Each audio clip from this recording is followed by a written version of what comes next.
Record. Make sure that it is recorded. We there? Off Thank you you go. very much indeed. Yeah. Well, thank you, Chris, for the very kind introduction.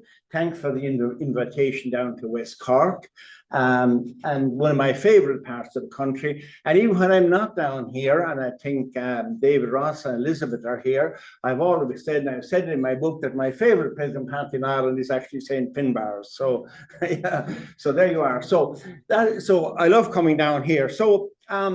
I mean, I'm probably, in a lot of people who would know me, certainly back at home, probably an unlikely person, certainly when I was younger, that I'd ever be giving lectures about the Pilgrim Paths of Ireland. That would seem, I think, quite unusual, or very much out of kilter, maybe even a kind of a black humour to it. But anyway, initially I got into the hill walking through kind of a comedy of errors that I won't get into now, but I ended up anyway kind of hill walking when I was in college in Dublin, and then when I came down to, I was working in Clonmel, and of course the Comers, Galties and Knockmill Downs are all very near you there, so I got into the bug there anyway, and then went on to found Midtape Hill Walker. So, but the initial thing anyway, I had very little to do, and in fact pilgrim walking, if you're talking back when I could have come out of college and that, there was almost nothing, nobody was knowing anything about the Camino back in the 80s. It began to drift into people's consciousness, I think, sometime in the 90s. But anyhow, this is more, if I can wait now, just move this one on. Now I'll get you here. Is this, which arrows move it on? Or this, let's be the one to move it on. Click into it once and you should be able to move on. Oh yeah, that one will move it on, is it? Yeah, okay, that's the one. Anyway, that's more the stuff I used to be doing at when I was kind of a bit younger and official than I am now. Going to the Alps and going up to Scotland for winter climbing and stuff like that. And kind of that mad phrase went through in my life then, but to another convoluted line of circumstances, as which I'm still doing, which Chris spoke about there. I ended up writing for the Irish Times and writing a column about walks all across Ireland. So that led on then to, now this would be West Cork, and I think he's a West Cork man, from the Con Collins of the Collins Press rang me up one day and said, would I do a book on with my own area, really, the Tipperary, walking in Tipperary and Waterford, the Comers, Galties, whatever. That's quite chuffed at that, you know. I said, yeah, sure, I will. And so I wrote up that book anyway, and brought it out anyway. So this was the result. There you are, Tipperary and Waterford. So that was my first literary effort. I think that came out about 2011.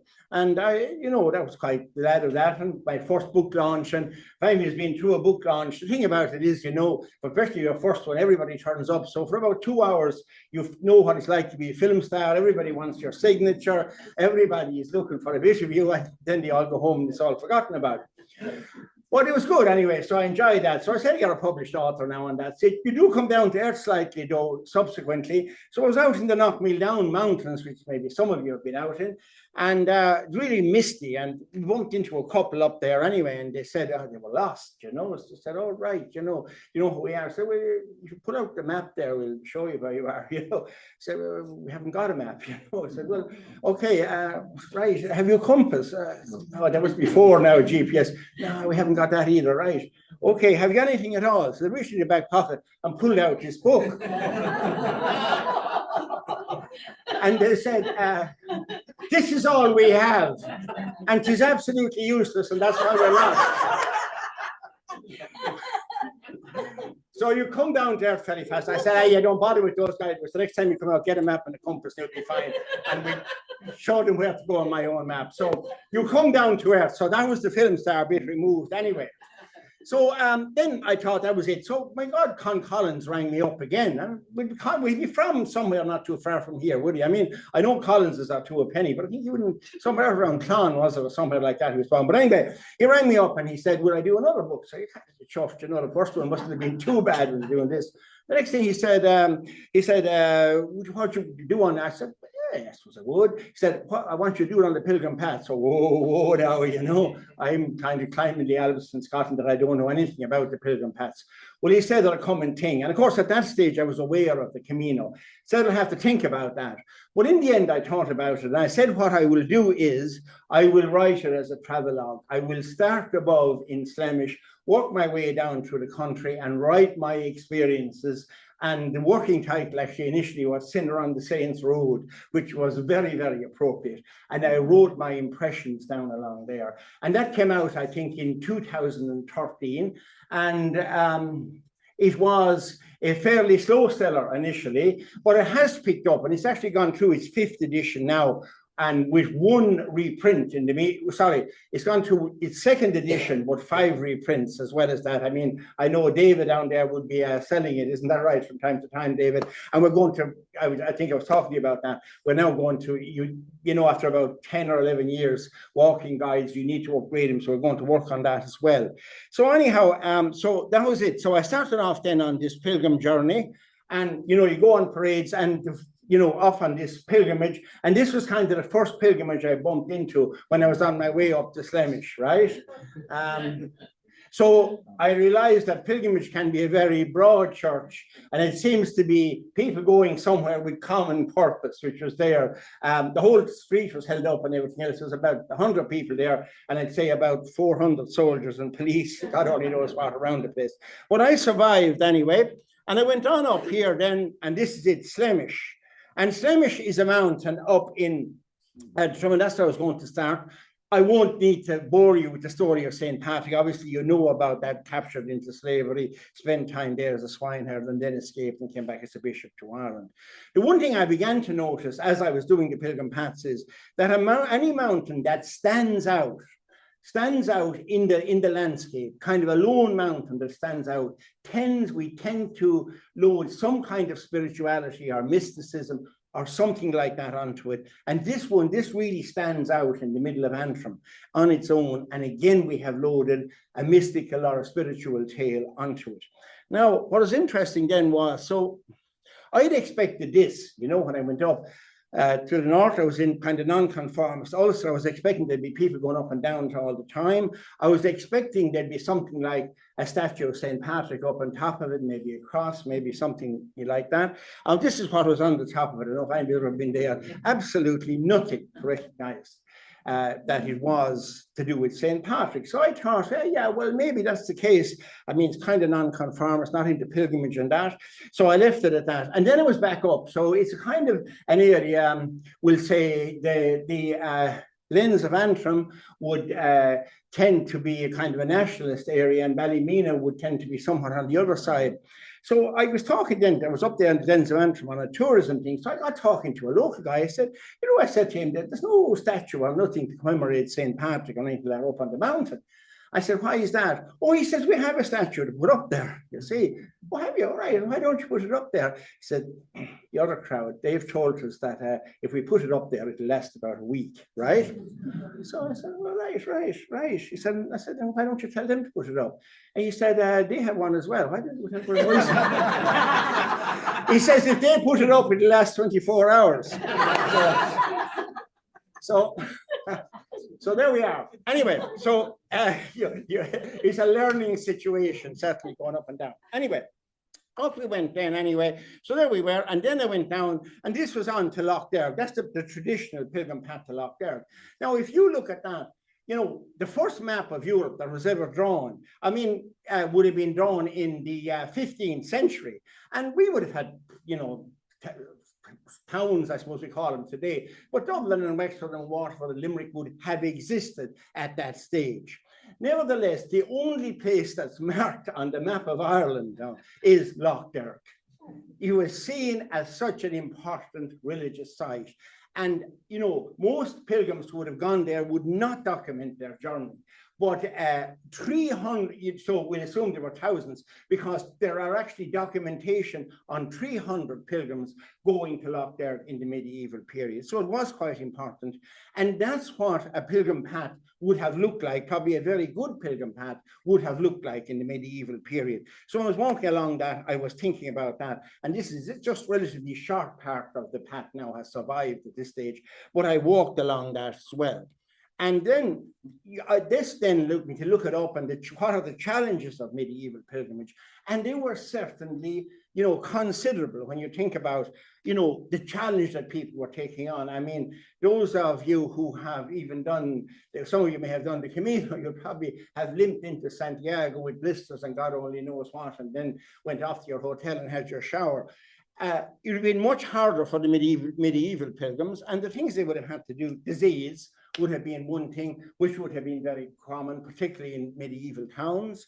Robbery, even though most pilgrims would have gone to their local bishop. And remember, there was only one, in the medieval period, there was only really one church in Europe, and that was the Christian church. And they would have got letters of accreditation as a pilgrim, but that didn't always work, as you know. And well, some people were robbed. Language, I mean, you think of it, Lough Derg, the furthest away a pilgrim came to Lough Derg was Hungary. Imagine how many language zones they would have had to come through, and they wouldn't even have, you know, translation service. They wouldn't even have been a phrase book. So trying to survive that, it must have been incredibly difficult. And then you went on and you had isolation, so long away from home. If people walked, now we'll talk about that later on, not everybody walked on pilgrimage, but if you were to walk to Rome, you would probably be away from home for the best part of the year, which is a lot of time. And that's assuming things went well. And then some people traveled by ship, so shipwreck was quite common. All pilgrims who went abroad from Ireland, of course, at some stage had to get into a ship, so it could have been possible there. Weather, across the Alps in winter, many pilgrims perished doing that. And then, of course, the thing that nobody ever thinks about now is, even if somebody walks, you know, from Saint Jean, which we say would be the entire French Camino, if they walked from there to Santiago, they say that's from there, was about 6 weeks doing that. But of course, if they were a medieval pilgrim, they had to turn around and walk back again, you know? That was the thing about it. So that was, as they say up in Tip, that was the catch. Now, and then that's the area there in Lough Derg where people came. They went to a place called Saints Island initially. There was an Augustinian foundation there, and then they would have gone from there into what is now Stations Island, a cave there, which is reputed to show you a glimpse of what purgatory looked like. Now, okay, so we'll move on then, and there's, you know, it's beautiful there. It's still, you know, it's not as many people going on pilgrimage there now, but of course, Pilgrim Paths Ireland, as I was saying to Chris, or involved with that, we only deal with the pre-Reformation paths. So when everybody was Christian, obviously this is now the pilgrim site itself would to some extent would be obviously administered by Catholics and that, but the path itself, of course, can be walked by anyone. Now, not that anyone can't do, I suppose, the pilgrimage as well. Now, again, for medieval pilgrimage, this is the important thing is, it was all about the destination. It was getting to the destination. So the thing to remember was, why did people want to get there? And of course, there was a very, very big business then. You could almost call it a business to gain indulgences. And indulgences meant that, you know, that your soul would be cleared of sin. So somebody who was in purgatory would go straight to heaven. So if you got a plenary indulgence by going to Santiago, that meant your mother or father who had passed away would now go straight to heaven. So there was a huge incentive involved with that. And of course, indulgences eventually, I mean, people began to kind of work around it and say, yeah, I'll go to Santiago, yeah, maybe, yeah, and then say, well, you know, if you haven't time to go to Santiago, send somebody else, you know, and still get the plenary indulgence. And then in the end, you said, I just throw in the money there, and, you know.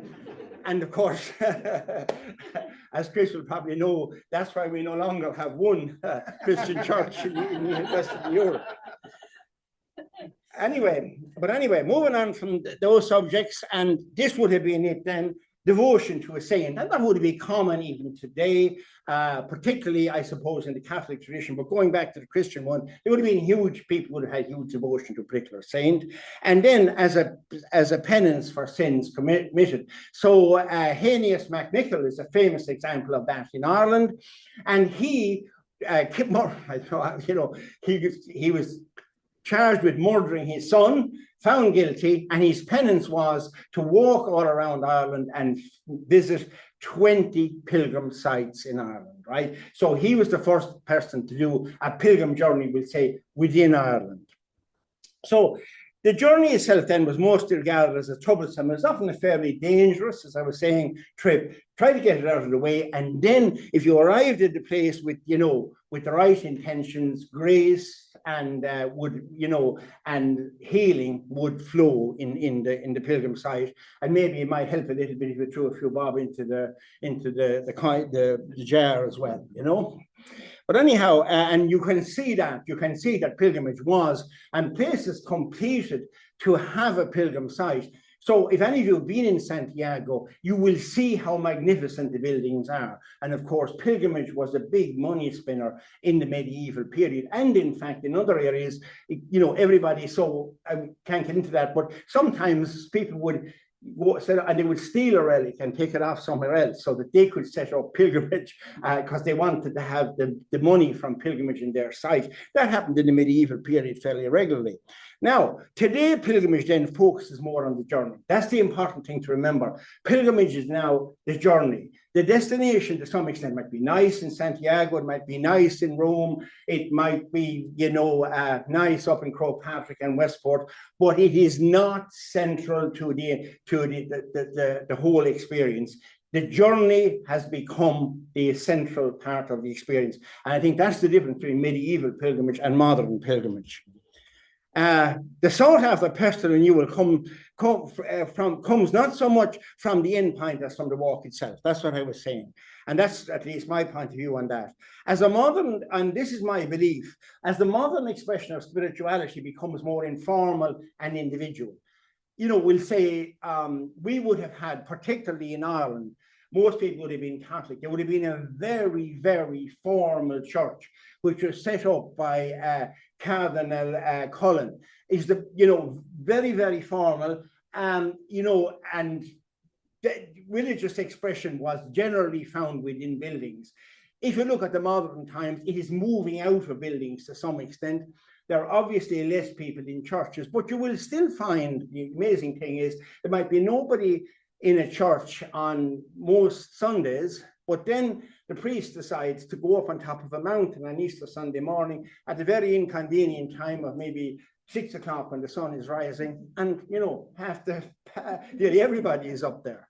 So that's what I would say. We're going back to, religion has swung from being very informal before the Catholic Church formalized in Ireland. It then became formal and is now moving back to being informal and more individual expression of spirituality. Because I think, that's what I'm saying, I'll say that later on, I think there is going to be the spiritual dimension in all ages, because spirituality is a search for meaning in life, but it will find different expressions.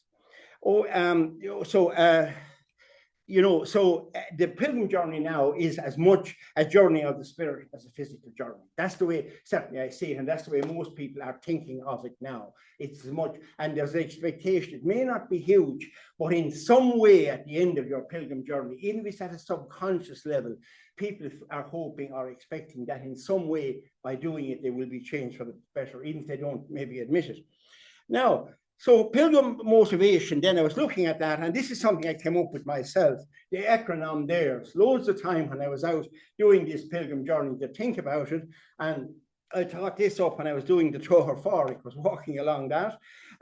So there's discovery, mainly personal and inner journey of self-discovery. That's what I was talking about the last time. But there are other motivations as well, appreciation for a favor bestowed. So that is still there, and people will sometimes do a pilgrim journey because some favor, somebody in their family has been cured of a disease or sickness or something like that. And maybe it might be just as much that, the young lad who did no study at all, managed to get into Trinity or whatever it was, against all the odds.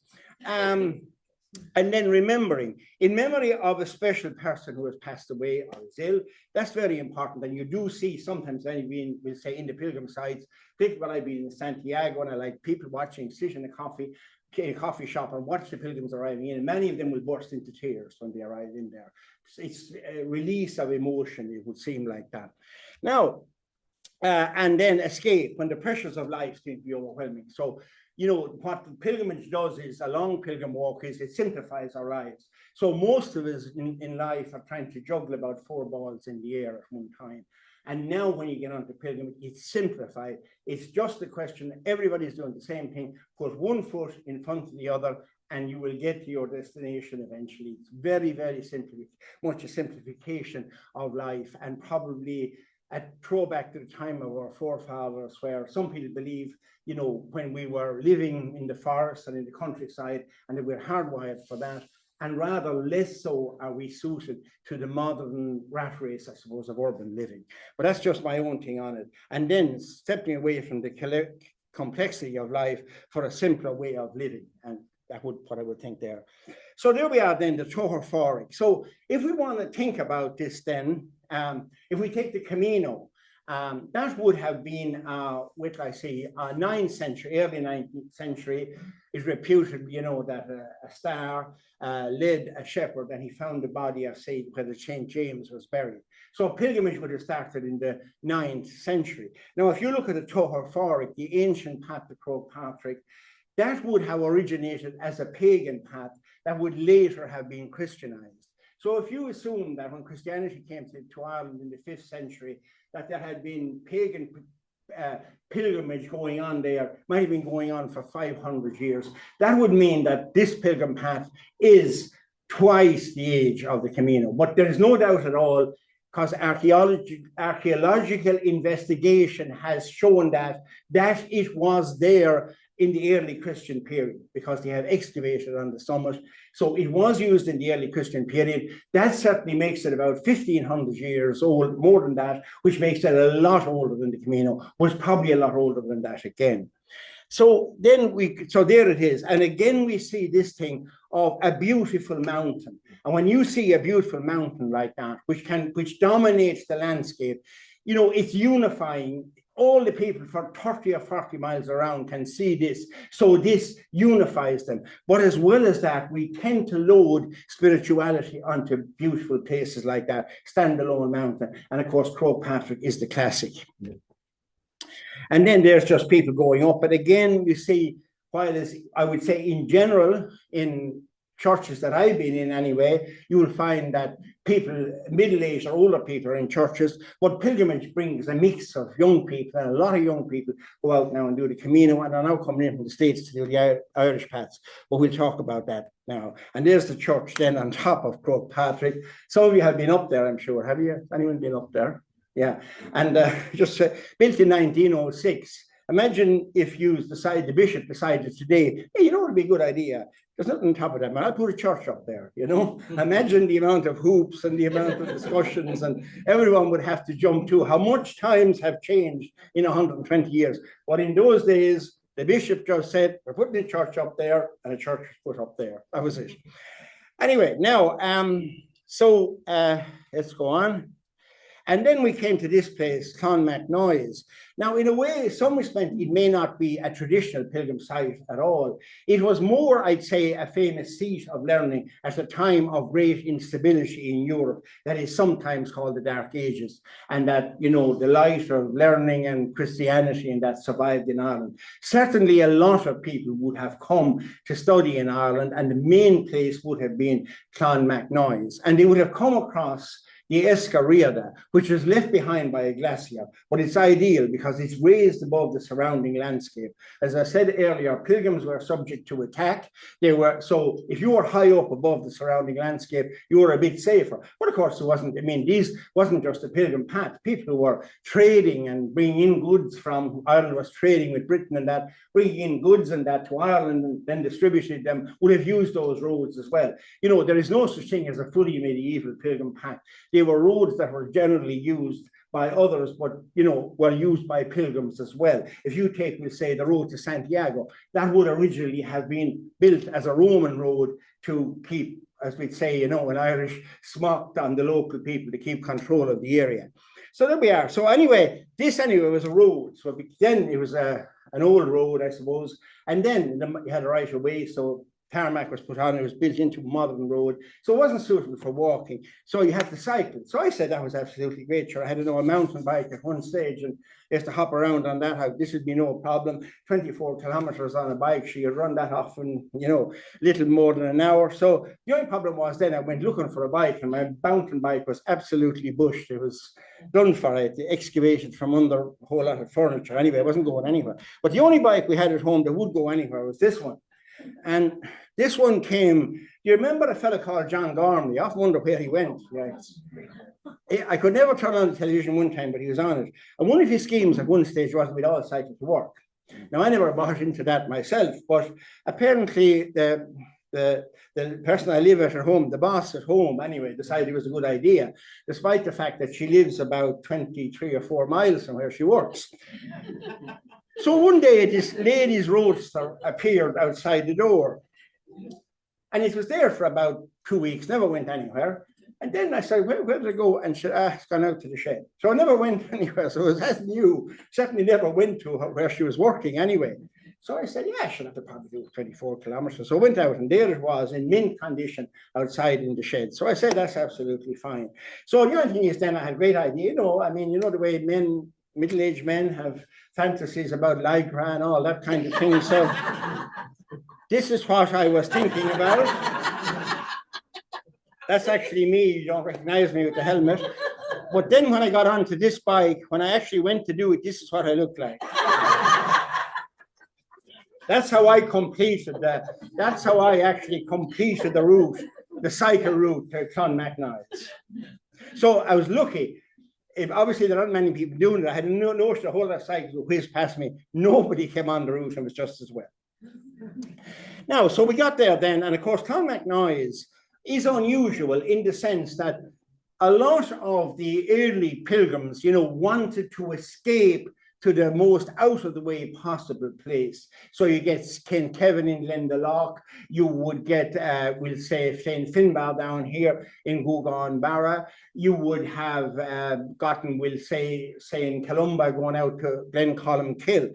But not so Clonmacnoise, because it might be a little bit out of the way now.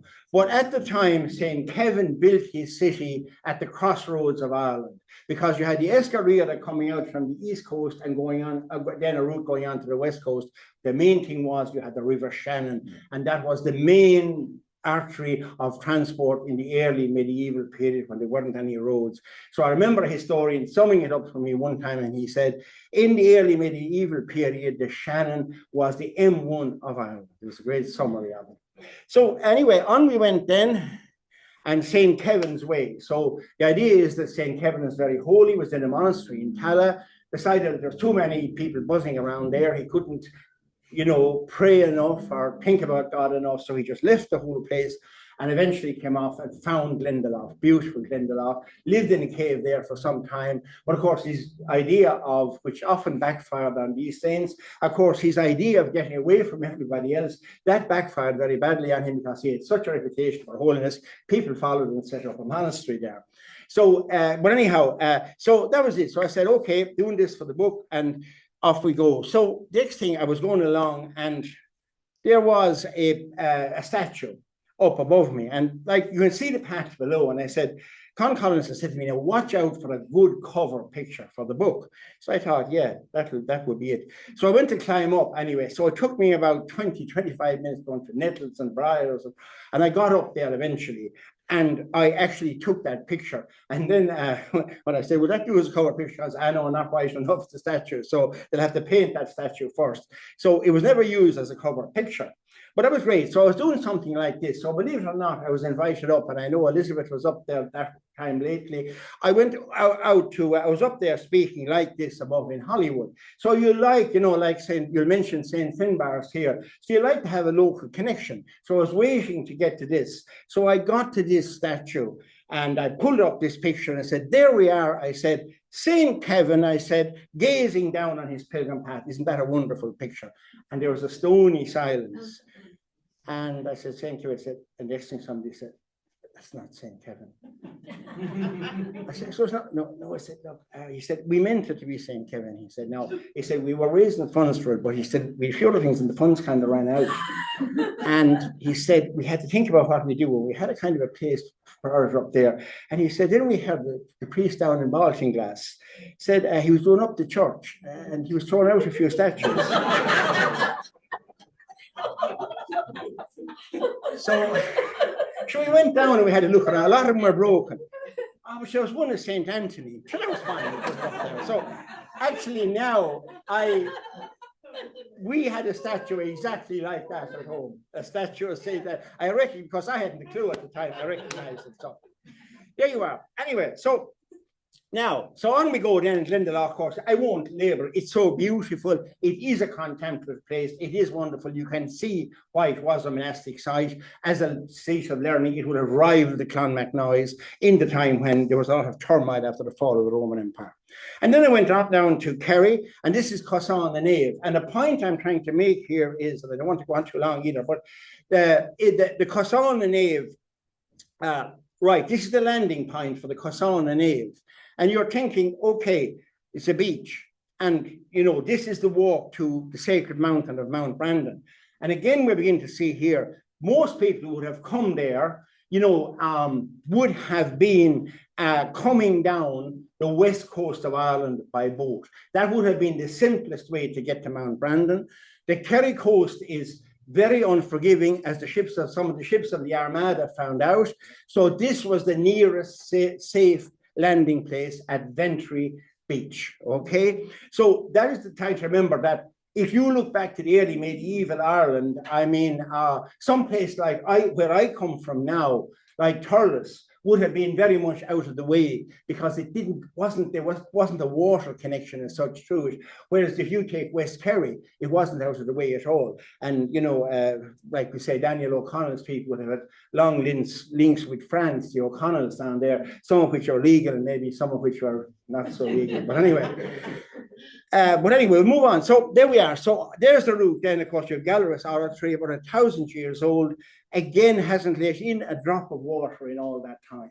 You know, and this is Hiberno-Romanesque architecture. And you just think of, you know, this is a lovely building, but I mean, I put a very big odds on it. This building won't be even around in 1,000 years' time. And it certainly won't keep out the water that length of time. No building will. So that's the workmanship there. And there's no wood. It's all a stone and has never let in a drop of water. Incredible. This is the place I like most. And maybe some people have been there. Does anyone know where that is? Kilmalcader, that's right. Beautiful, isn't it? And I like that because Gallerus has kind of conceded to mass tourism. The buses come there, they don't come here. And I remember there one time I was walking the path and I was on my own, there was no one there, and the sun was setting down over, right out over the ocean, and you could really feel a connection. This is the sort of a sunset that the early pilgrims would have had there as well as that. And then there's actually a hole stone, they call it, as well as that, a stone with a hole in it. And I didn't realize it, but then I realized two people are putting their fingers through it. And you know what that's about, the tradition there, putting it through a whole stone. Renewing your commitment to each other, you know, you do that. So there you are. Anyway, moving on then. And there then I went on, so I had to come there to Kilkin. Sorry. Kilmalcader. It's out near Gallerus Oratory, near Mariach in Dingle. It's it's not a later like the Cistercian sites and that. It's an early Irish monastic site, so it comes from the early Christian period. Now, so there we are, and there I was then. Sorry, I didn't know what I had there. Yeah, sorry, yeah. There I am. So there we are. So you see, Drimo League. And that was the Pilgrim Path. At the time, believe it or not, that I was doing this, I'd never heard of it. Sorry about that. And then Con Collins got on to me and said, you can't do a book without doing the Pilgrim Path in Cork. So I went down, I remember it was nearly November, and it was dark and it was wet and God only knows what. But I really enjoyed doing it. And this is some of the signage on it there. yeah, up above Castle Donovan, isn't it there, the signage, yeah?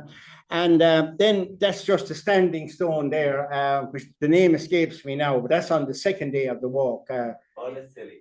Money, yeah, yeah. And again, I remember being there in the evening and coming there and just being with those stones and saying the huge effort it must have taken people to get those stones into place, and why did they do it? And to me, anyway, it struck these our forefathers. The only logical reason to do that was they were trying to communicate with people in, you know, in later generations. But I think what you do is, what message you get from that? I think we all have to take our own message from it. I think, you know, you can't say what exactly they were trying to say, but that's what I felt at that particular time there as I was sitting around in the evening sun.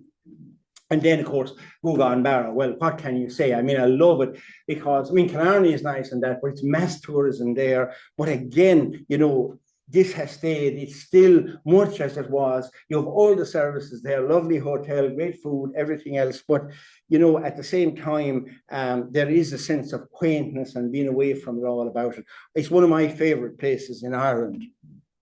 And then the benefits of developing pilgrim walks then. Pilgrim walkers then overnight in remoter locations. That's one of the reasons we're trying to promote it in Pilgrim Paths Ireland. And, you know, hopefully they will bring spending out into rural economies. I mean, you know, shops are closing all over the place in rural Ireland. The one exception to that is where there's a strong tourism, you know, there's a strong connection with tourism. There's a strong footfall from tourism. You'll find even in Tipperary, those are the places that the shops are remaining open. And already, I'll be talking about that later on, saying Declan's Way has had some influence on keeping shops open along the area, because all the people that go in, and they're hoping for more, but the people that go in there, they get their lunch there, you know, they have a cup of coffee, all those things. This is all the small things that add up. And pilgrim walkers spend more than twice the average of general tourists. Now, you might think, oh, they're the last of the big spenders. They're not. It's slow tourism. So it takes longer. You know, when you come in, you tend to be around for longer.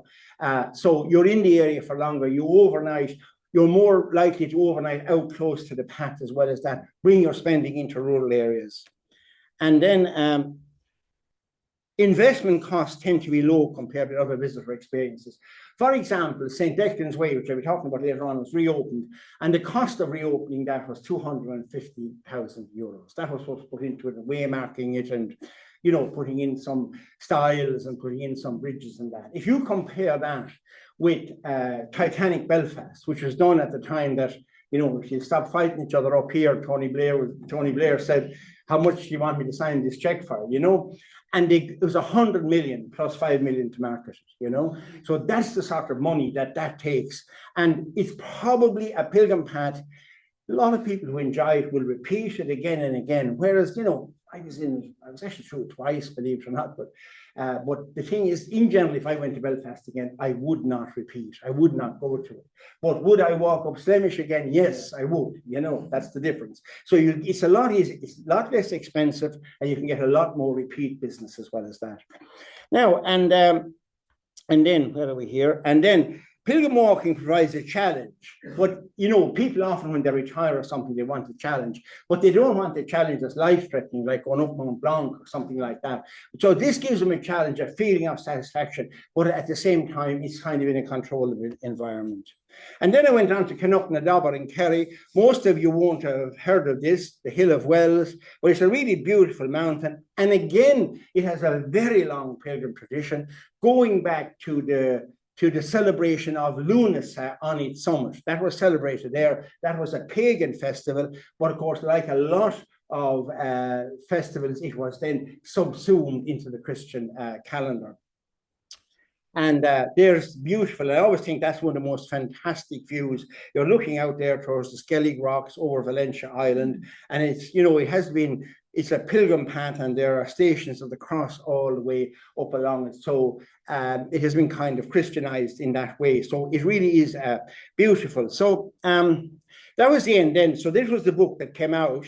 at the end. I finished up then out on the Skelligs, and I can tell you that the first time I went out there, which is believe it or not for rock climbing, which tells you something about what I was thinking about in my early life. We went out there rock climbing. The second time I went out there, I saw this book, and I remember that was in 2012, and it cost me €20 to go out.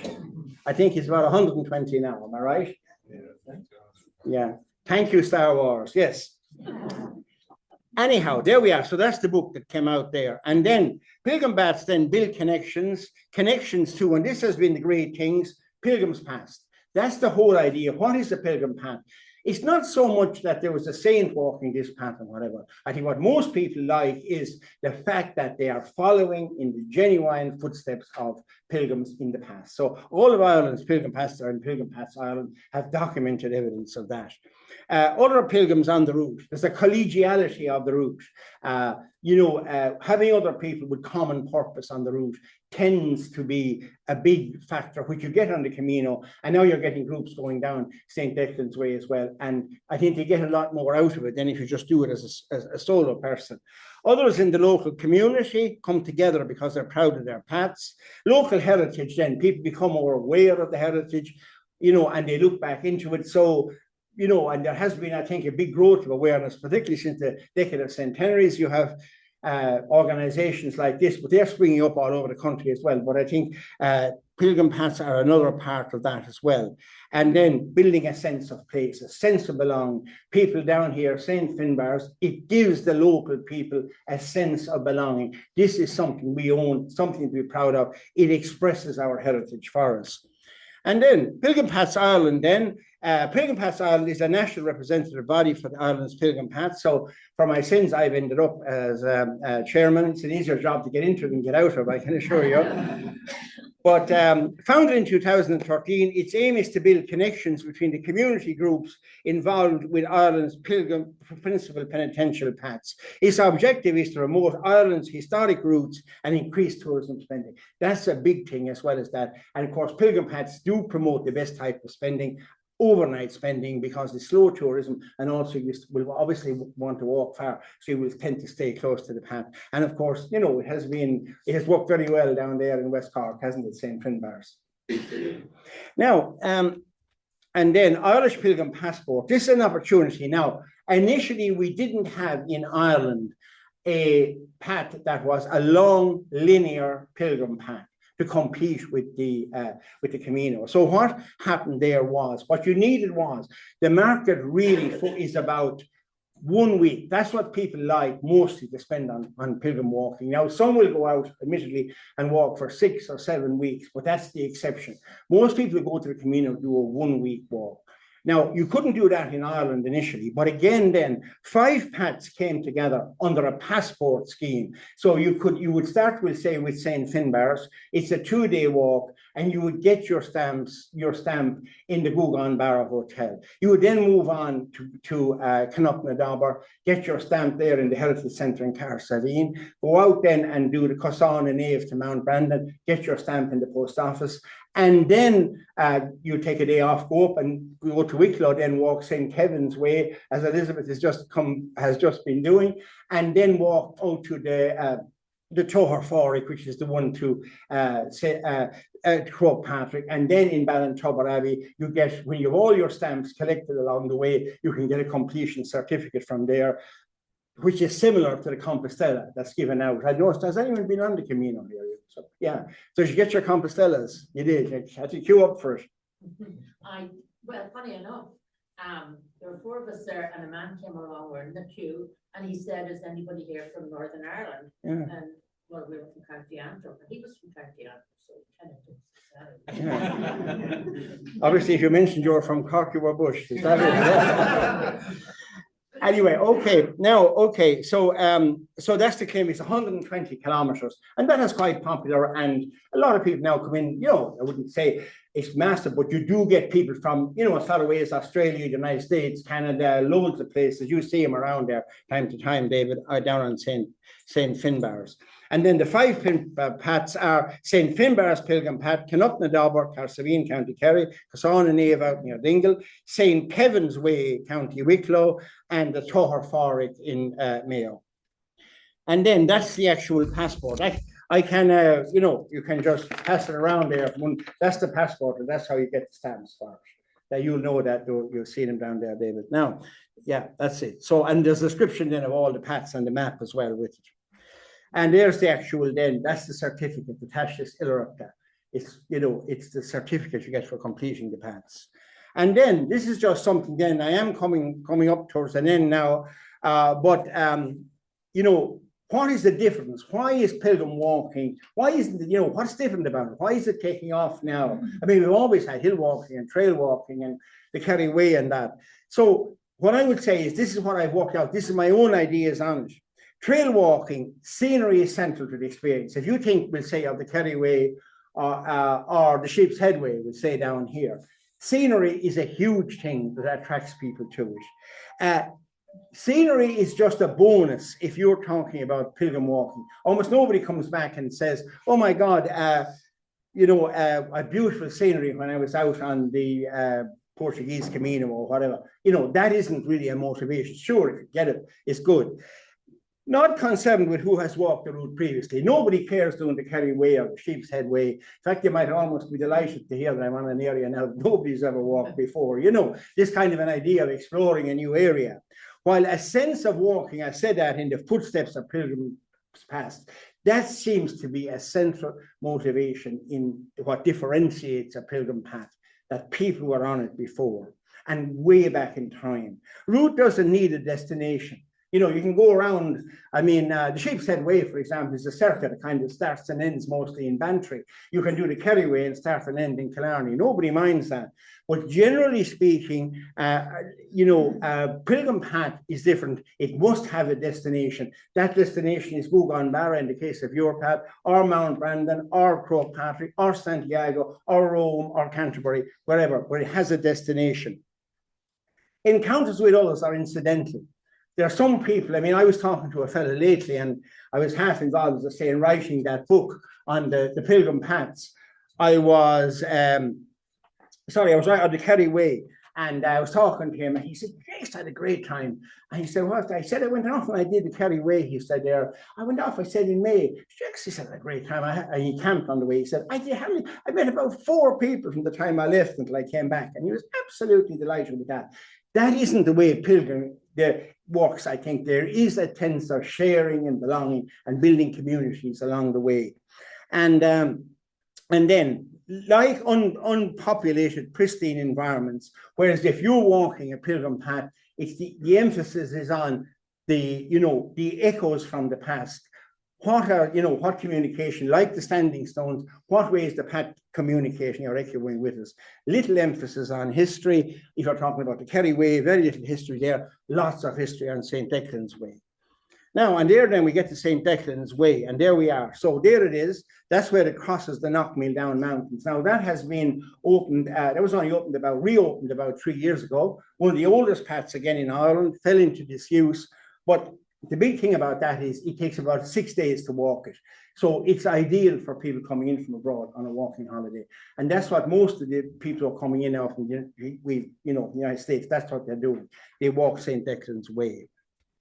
And this is the idea. How did it originate? The idea is that the Roman Empire would have Christianized about 320 or thereabouts AD under Constantine. And that Patrick came to Ireland in 432. Now, it's very hard to think in that time, since we were trading with the Roman Empire, that no Christians were ever in Ireland. And people down in the Dacia, Waterford, firmly believe that there were Irish Christian saints before Patrick, and one of them was St. Declan, that he heard about the Christian message, maybe through traders, went abroad, became a bishop, and came back and was ministering in Waterford when Patrick arrived. Well, that's the story according to the Waterford people anyway. But, there could be some truth in it. And then he hears of this man, and it's always interesting. I always throw this around, And I was over there once, working, but I was over there on the St. Patrick's Day parade. We'd work on their tourism board and that. I was over, and the main thing is, it's a huge celebration of Irishness. Now, I didn't do it at the time, but it occurred to me afterwards. If you went around any of all these Yanks and they're going around, kiss me, I'm Irish and all that, and you say to them, this fellow St. Patrick, where was he born? Of course, he was born in Ireland. What are you thinking about? You know? And of course, we all know he wasn't. He was British. He may have been Welsh or whatever, but if he goes to conglomerate title, he was British. So this guy was going around Ireland then preaching the message. So, you know, I don't wonder what he's doing. So the idea is anyway that Declan went up to find out what this was all about, and he met Patrick at Cashel. Patrick had already gotten the jump on him, was very clever, had already converted the king, so he was ahead of him. So in the end, it was agreed that Declan would be what they call the Patrick of County Waterford. He would have full authority over County Waterford, and Patrick then would become the primate of all Ireland, of course, you know, from Armagh. Well, that would have come later. So that's what the tradition. You know, we can't say did that ever happen. The main thing is what creates a path, I think, is not whether St. Declan went up to say meet St. Patrick, taking a bit of timing and that kind of thing. It's pilgrims in the medieval period believed sincerely in that. They believed that Ardmore was Ireland's earliest Christian site, and they definitely went there on pilgrimage. And that really is for me, or for, I think when you think about it, that's what really creates a pilgrim path. Now, and there's the route down along. So it's from Cashel, the Rock of Cashel, down to Ardmore. And they're actually, funnily enough, that's me walking on it. And you know where I am there? What am I passing by? Does anyone know? Something on the route? It's actually Mount Melleray, the Cistercian Abbey at Mount Melleray. It goes past that, so it's lovely and can spend an overnight there, and it's great. And so from the Rock of Cashel to Ardmore, County Waterford, it's this is 115 kilometres, so that's about a 6-day walk, and longest pilgrim path in Ireland, and links Ardmore. So all these historic places, Ardmore, Lismore, Mount Melleray, Ladies Abbey, Clare Castle, and the Rock of Cashel, links all of those together. And so it's so rich with antiquity along the way. There's a story around every corner. That's what I would say about it. And there's some people walking on it then. And of course, there's a lot of antiquity. And there's some people then, a group crossing, good picture there, them crossing the Knockmeal Down Mountains on one of the pilgrimages that are organized by a group called Knockmeal Down Active. They do an awful lot locally to drive pilgrimage there. And they have a very, very big pilgrim event where they do the entire length of it and get about, most days, that they're doing it, it's a 6-day walk, they will get 200, maybe up as high as 300 people on some of the days doing it. And you can see there's a big number on that.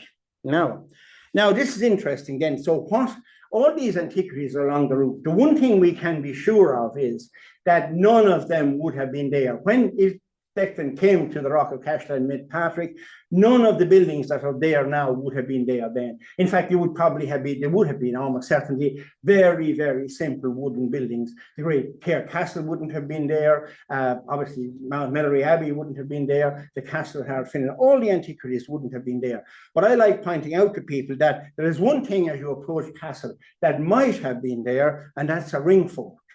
And that, as those historical society will know that of course ring forts were early farmsteads where communities lived. Maybe they took cattle in there at times of attack, right? And they were from probably the pre-Christian and the early Christian period, right? And so they're dotted all over the country. And so you could say, well, you know, it's quite possible that St. Declan and Patrick would have gazed upon that. Now, I remember too myself, I was taking out people, showing them some of the stuff on St. Declan's Way, the antiquities. I was teaching the heritage course in college. So I had about these 20 students, all about an average age of 20 or 21, showing them out. Anyway, they didn't have extra time. So I decided to take him in, not this one now, but I took him in to show, I said, a ring fort. So I went through that explanation. Anyway, these were the early farmsteads. They were from the, you know, where the people lived. They were from the pre-Christian and the early Christian period and that. And I said, thousands of them have survived all over the country. And then I said, why is that? How's the farmers didn't clear them out of the way? And of course, as we all know, there's a superstition about them that the fairies live there. So they were all standing around there. So I said, yeah, you know, the superstition. I said, you know, a matter of interest here now, all of you guys here. And many of you believe in the fairies, you know? you know, I always knew this fellow was off his noodle, you know, this fellow's teaching us, and now we've proven, you know, geez, I don't believe in fairies, nothing like that. And one fellow says, you mean little people that hide? Yeah, that's people that hide. Oh, geez, no. And then I said to him, okay, nobody believes in fairies here. Would you do one thing for me? Would you go into that fairy fort there, break off a branch and bring it back out to me? And he looked at me and says, you think I'm crazy or something?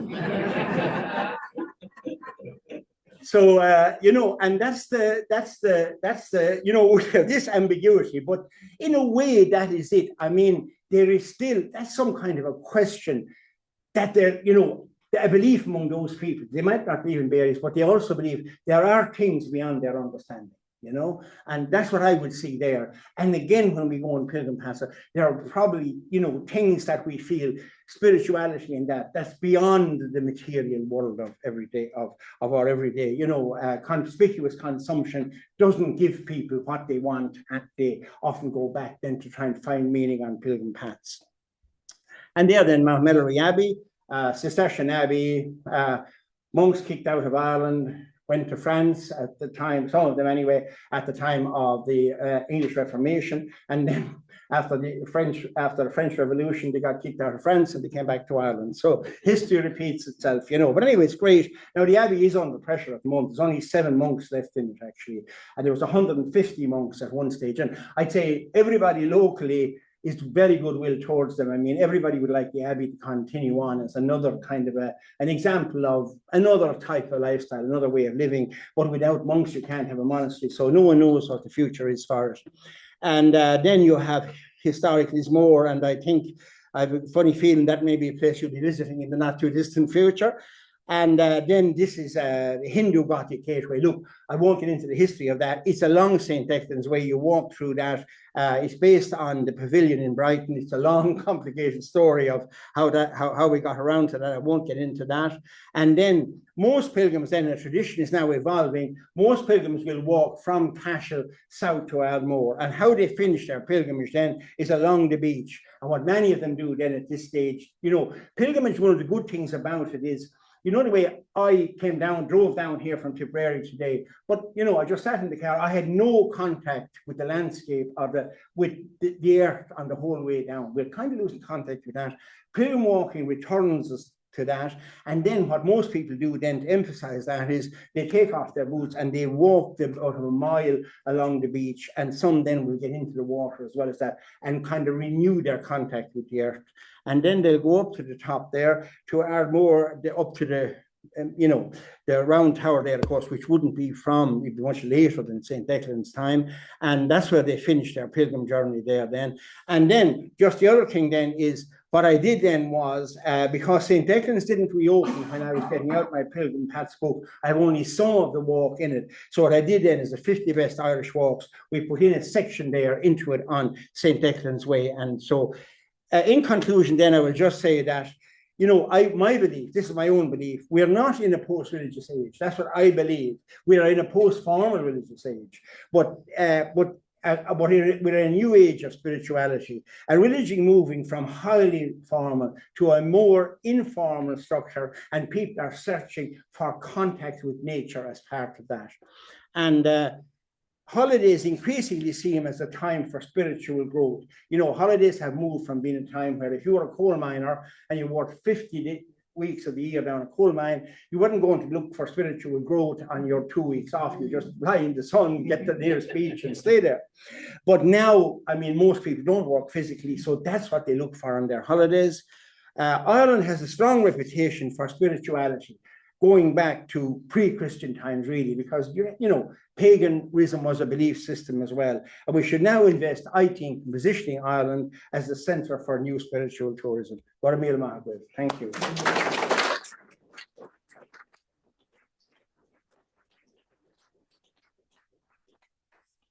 Well, that was simply amazing. Thrilling and an awful lot, I think, to go away and think more about. I guess one of the things that will come from this